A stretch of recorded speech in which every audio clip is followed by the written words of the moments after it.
and welcome to another edition of House of Wisdom's Lightest and Best, where we look at the lightest and best offerings from a variety of manufacturers. Today we have a special treat for you.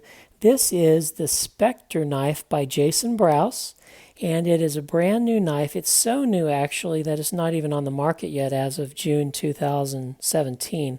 I picked up a copy at Blade Show where Jason sold me one, and I'm going to get you a review on this even before it comes out because I want you to see it before anybody else does.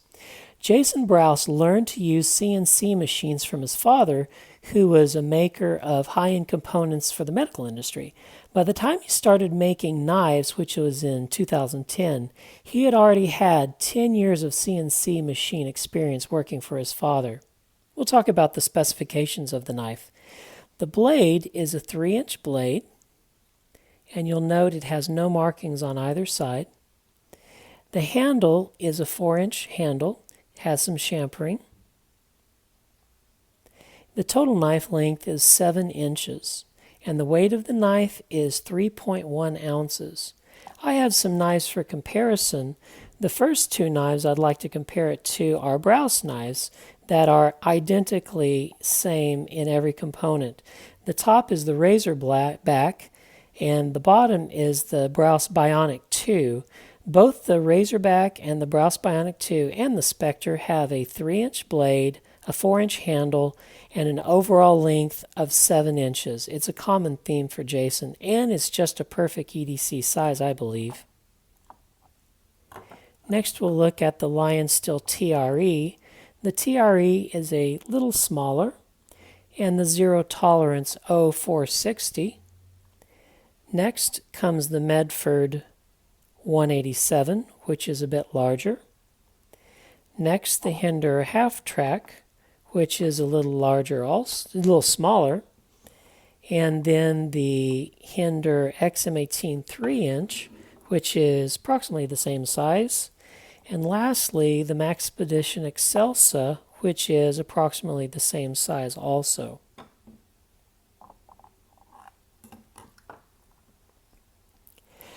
The blade of the Specter is made of D2 steel like most of Jason's knives. It has a high hollow ground, and the blade has a satin finish. The blade is sterile. There is no billboarding either on the show side or the clip side. It has jimping on the posterior spine and no chamfering. The stop pin mechanism is a pin on the blade. Here you can see it. And then it opens and has a stop, which is internally milled in the handles. And then the pin rotates around and has another internally milled stop inside the handles there. And this isn't the first time this has been done by a knife maker. I want to show you the Hinder Half Track. It has that stop pin attached to the blade also, with an internally milled in the open position and closed position place in the handle also. I really like the Half Track. I'm going to look at the Greg Medford 187 also. As you can tell, it has the stop pin attached to the proximal blade tang, and then in the closed position it locks in like that. And it has the tracks much like the Half Track. The difference in the Medford 187 is that it closes against the exterior here on the closed position, but it has the same open position stop. Interesting stop mechanism. The deployment of the knife is by flipper. It has what Jason calls a high tang flipper, which means that the flipper is ahead of the pivot, which gives it a great motion. One of the things I want to point out here is that the flipper in its open position is almost entirely concealed by the handle, and it has the same aesthetic and the same curve there. I'm going to give you an example of another flipper knife, the Hinder XM18, and I hate to be picking on the Hinder XM18, but look at the difference. The Hinder XM18 is a flipper knife, but the flipper extends well below the handle and is kind of sticks out and is a little gaudy. The Brous Specte, in contrast, has a very subtle flipper. It only sticks out a little bit there and really looks like it's part of the handle. It gives it an overall very sleek design. Speaking of the handle on the Specter is made of G10 on the show side, and it is steel on the clip side. And this is interesting. It has a very similar aesthetic to the Maxpedition Excelsa, which you guys have seen me review before. It has the same subtle chamfering for the forefinger, and then some more chamfering here for the rest of the handle. And the clip sides are a little different, but it's still a frame lock. As you can tell, the blades are very similar also. They both have 3-inch blades. They both have a drop point, and the handle width is very similar also. These are very similar knives. They both have D2 steel for the blade. The difference is that instead of having steel and G10 for the handles, this is a pure titanium handle. And it's not perfect. I mean, they didn't put a tab for the clip, as in the hinder, they have a filler tab for the clip. It makes it a little more refined looking. But this Maxpedition Excelsa made my list of my top 10 100 knives, my top 10 knives under $100. It's a great knife. So that's just for comparison. The lock on the knife is a frame lock, and it does not have a steel lock bar insert because it does not need a steel lock bar insert. The frame lock and the handle are steel, so it's the same hardness as the blade tang, so it doesn't need that. As you can tell, it has an over travel stop that's part of the pivot collar, and it looks really nice. It's a well done pivot collar over travel stop. The bearings of the knife run on caged bearings, and I have a picture of the knife here that I'm going to show you so you can see the inside of the knife. You can see the caged bearings, and you can see the interior milling on the inside of the handle of the clip side, which is why even though it's a steel handle, it's a little bit lighter. And as I've mentioned, the collar functions as an over travel stop. The pocket clip on this knife is a 3D milled clip, and it functions very well. You can get your pants in and out of that very well. One of the things I like about it is it's designed. It looks like it's held on by just one screw, which also holds the standoff, and I love simplicity of design. As you can tell on the interior, and I'll show a picture of the interior up on the right, there actually are 2 screws holding it in, the one that's visible here on the show side, and then on the interior of the clip side scale, there's another screw so that the handle doesn't rotate. Notice that on the clip, the friction point is on the handle, not on the lock bar, and that's good because whenever you grip it to disengage the lock bar or to flip it, and you're gripping on this clip, you're not pressing against the lock bar. It's a good design. The ergonomics of the knife are just great. It has a place chamfered for your forefinger, and your other fingers fit very nicely also. There's no complaints whatsoever on the ergonomics. And the action of the knife, as I mentioned, is great also. It's got that Jason Brous flipping action, and it returns manually or by shaking it down. It's not a free fall knife, but that's the way it is. I want to point out the signage on the knife also. The only signage of the knife is on the clip. It has Brous's maker's marks and then the word Brous blades. And then on the flipper, it has the lot number. This is number 81 of 500. But the blade has no signage, and there is no signage anywhere else on the knife. So what are my impressions about the Brous Specte? I like the knife with reservations, and I'm going to talk to you about those reservations. My first reservation is that he uses some lower quality materials in comparison with other knives. He uses D2 steel, and he might want to think about upgrading the steels. I'm going to show you a graph here which compares some of the powdered steels against D2. And as you can see, the powdered steels such as CPM 154 and S30V are superior in almost every category, in wear resistance, in toughness, grindability, and that's not even mentioning corrosion resistance. As you know, D2 is not a stainless steel. You have to oil it down or you can get rust on it.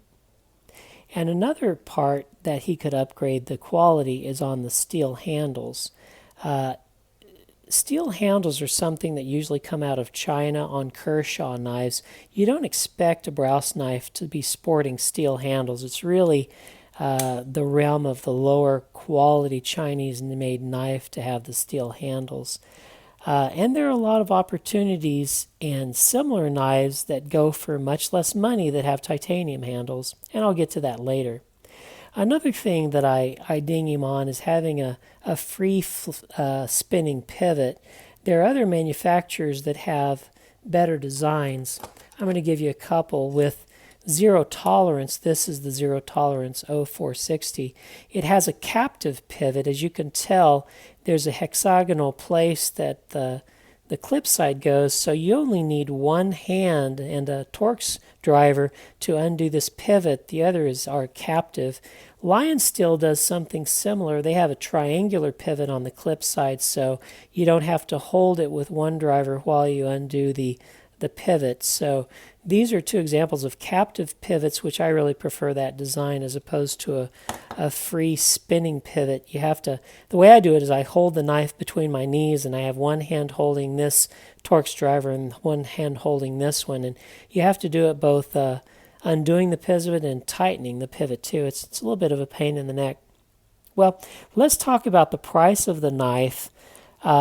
This knife hasn't come to the market yet, and it's unclear really what it'll go out for. I've heard anything from $160 to $200.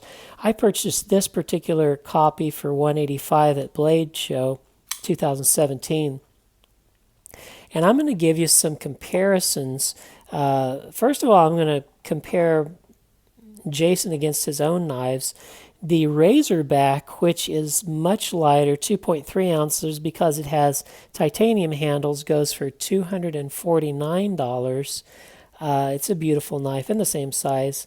And the Bionic 2, which isn't being made anymore really, you can get on the secondary market, but new, it went for about the same thing, about $190.